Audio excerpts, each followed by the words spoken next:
इमाद रियाज।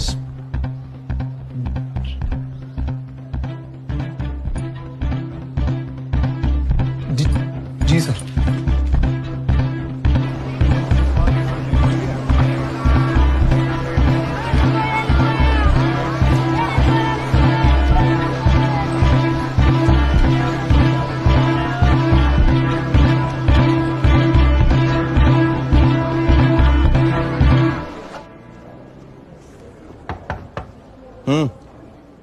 हाँ विजय, सफाई तो हो गई ना? जी सर साहब, वो सोचा आपको याद दिला दें। क्या? बिटिया का लगन है आज। न्योता दिया था आपको पिछले महीने। अरे हाँ हाँ, वो माफ करना, हम भूल गए थे। सोहिनी कैसी है? सब खैरियत? जी। तैयारी कैसे चल रही है उसकी, सिविल सर्विस की? अच्छी चल रही।